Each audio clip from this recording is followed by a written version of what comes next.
মৃতদের জন্য আমাদের অনেক কিছু করার আছে, যেগুলোর মাধ্যমে মহান আল্লাহ চাইলে তাদের ক্ষমা করে দিতে পারেন। তার মধ্যে একটি হলো মৃতদের জন্য বেশি বেশি দোয়া করা।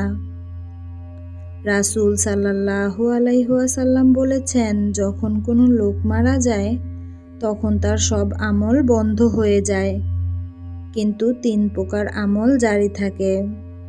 প্রথম হলো সাদকায়ে জারিয়া, দ্বিতীয় হলো ওই জ্ঞান যা দ্বারা অন্য লোক উপকৃত হয়, তৃতীয় হলো নেক সন্তান যে তার জন্য দোয়া করে। এই হাদিস দ্বারা বোঝা যায় মৃতদের জন্য আমরা খুব বেশি বেশি দোয়া করতে পারি। এর মাধ্যমে মহান আল্লাহ তাদের ক্ষমা করে দেবেন। আরেকটি গুরুত্বপূর্ণ বিষয় হলো, কোনো ব্যক্তি যদি ঋণ রেখে মারা যায় অথবা কোনো ওসিয়ত করে যায়, তবে তার উত্তরাধিকারীদের জন্য আবশ্যক হলো তার সম্পত্তি থেকে সবার আগে ঋণ পরিশোধ করা। কারণ যতক্ষণ তা আদায় করা না হবে মৃত ব্যক্তি এই ঋণ থেকে মুক্তি পাবে না। মৃত ব্যক্তির জন্য বেশি বেশি কোরআন তেলাওয়াত করা।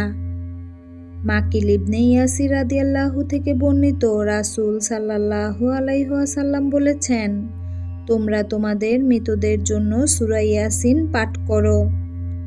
অতএব নিজের মৃত আত্মীয়দের সওয়াবের উদ্দেশ্যে কোরআন তেলাওয়াত করা যেতে পারে, কিন্তু অর্থের বিনিময়ে বা কাউকে টাকা দিয়ে কোরআন তেলাওয়াত করানো উচিত নয়।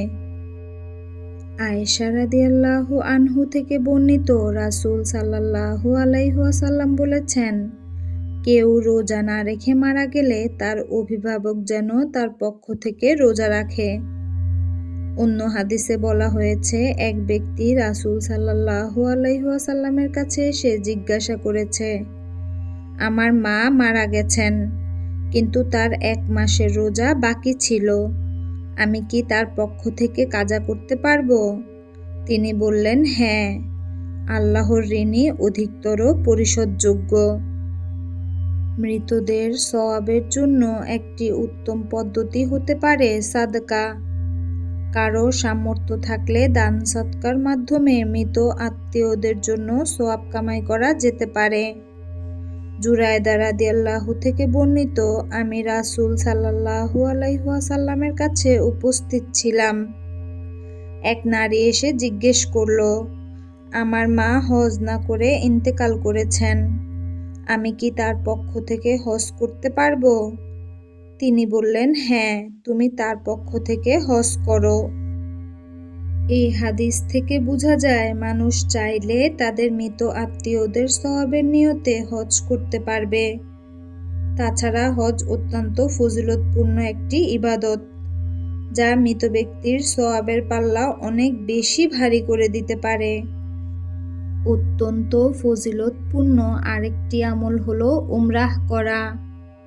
রাসূল সাল্লাল্লাহু আলাইহি ওয়াসাল্লাম বলেছেন, তোমরা হজ ও উমরা ধারাবাহিকভাবে আদায় করতে থাকো। এ দুটো দারিদ্র ও গুনাহকে এমনভাবে দূর করে দেয় যেমন হাপড় লোহা ও সোনারূপার ময়লা দূর করে দেয়। এছাড়া মিসকিনদের খাবার দেওয়া, নফল নামাজ পড়া, চিকিৎসা সেবা সহ যে কোনো সওয়াবের কাজ করেই মৃতদের জন্য ইসালে সওয়াব করার সুযোগ আছে। তবে অবশ্যই সতর্ক থাকতে হবে, এতে যেন কোনো নাজায়েজ বিদআত ও কুপ্রথার অনুপ্রবেশ না ঘটে। আল্লাহ আমাদের সবাইকে সঠিকভাবে বুঝার তৌফিক দান করুন।